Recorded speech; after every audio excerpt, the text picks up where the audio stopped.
क्या हो जब आपके अपने ही खून के रिश्ते आपकी सबसे बड़ी कमजोरी बन जाएं? क्या हो जब सच्चाई और धर्म के रास्ते पर चलने वाला इंसान झूठ और कपट के जाल में फंस जाए? क्या हो जब आपके ही भाई के हाथों आपकी जिंदगी बदल जाए? ऐसा ही मोड़ आया था भाइयों की जिंदगी में। बहुत समय पहले एक नगर में दो भाई रहते थे। बड़ा भाई धार्मिक प्रवृत्ति का था, साधारण जीवन, ईमानदारी और धर्म ग्रंथों में लीन। वहीं छोटा भाई दुनियादार और चालाक था। छोटे भाई की पत्नी का चरित्र अच्छा नहीं था।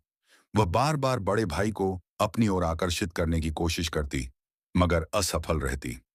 एक दिन छोटे भाई की पत्नी ने अपने शरीर पर खुद चोट कर ली और पति से बोली, तुम्हारे बड़े भाई ने मेरे साथ बुरा करने की कोशिश की।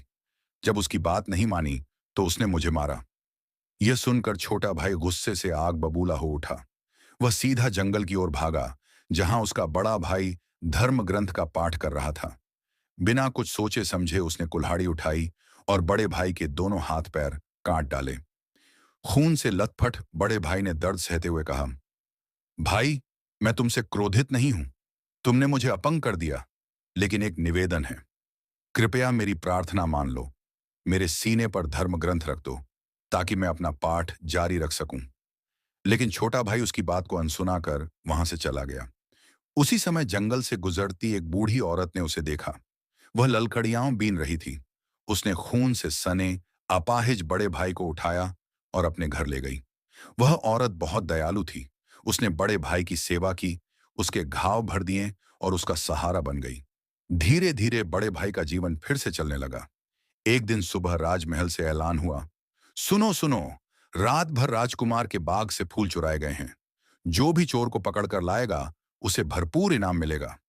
राजा के सैनिक और माली कई दिनों से चोरों को पकड़ने की कोशिश कर रहे थे, लेकिन असफल हो रहे थे।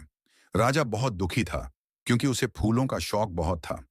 जब यह खबर बड़े भाई ने सुनी, तो वह सोच में पड़ गया। वह बाग की ओर गया और वहां उसने बड़ी सावधानी से निगरानी की। रात होते ही उसने देखा, चोर कोई साधारण इंसान नहीं, बल्कि तितलियों का एक विशाल झुंड था, जो फूलों को तोड़कर ले जा रहा था। बड़ा भाई तुरंत राजा के सेवकों के पास गया और बोला, मुझे राज दरबार ले चलो, मैंने चोरों को देख लिया है। राजा ने पूछा, बताओ, कौन है जो मेरे फूल चुरा रहा है? बड़े भाई ने कहा, महाराज, ये कोई इंसान नहीं, बल्कि तितलियों का झुंड है। हर रात ये झुंड फूलों को ले जाता है। यदि आप चाहें तो मैं आपको वह स्थान दिखा सकता हूं जहां ये तितलियां रहती हैं। राजा ने उसे सच्चा माना और सैनिकों को साथ लेकर तितलियों के उस पहाड़ पर पहुंच गया। वहां जाकर राजा ने देखा, सचमुच अनगिनत तितलियां थीं और उनका बसेरा बेहद अद्भुत था। राजा इतना प्रसन्न हुआ कि उसने बड़े भाई को अत्यधिक धन, सम्मान और पद से नवाज दिया। बड़ा भाई अपने सच्चे स्वभाव और धैर्य के कारण फिर से सुखी जीवन जीने लगा।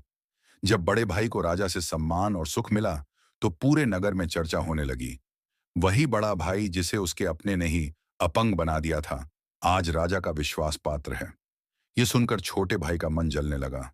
वह सोचता, मैंने जो चाहा वो सब मेरे हाथ से फिसल क्यों गया? क्यों सब जगह मेरे बड़े भाई की ही वाहवाही हो रही है?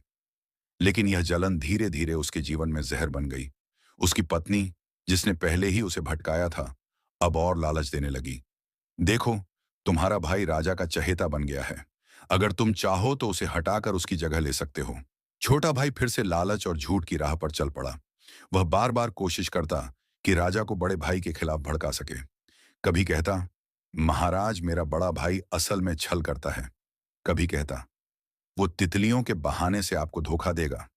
लेकिन राजा उसकी हर बात की जांच करता और हर बार पाता कि बड़ा भाई सच्चा है। इससे छोटे भाई की साजिशें बार बार नाकाम हो गईं।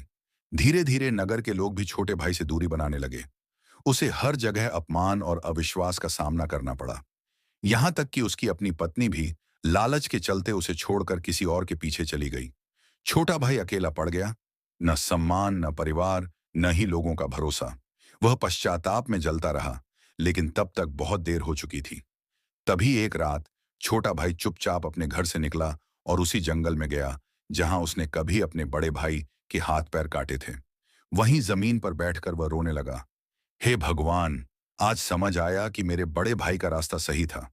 मैंने छल, झूठ और क्रोध में आकर सब कुछ खो दिया। लेकिन अब न तो समय लौट सकता था, न ही उसका बिगड़ा जीवन सुधर सकता था। वह अकेला और टूट चुका था।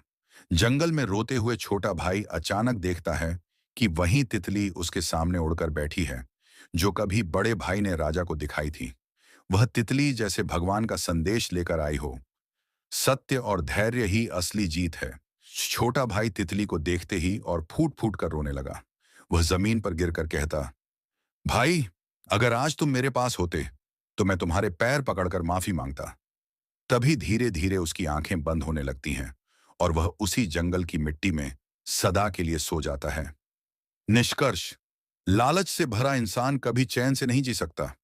इसलिए अगर जीतना है तो लालच से नहीं, सच्चाई और धैर्य से जीतो। क्योंकि झूठ की उम्र छोटी होती है, पर सच्चाई का उजाला हमेशा अमर रहता है।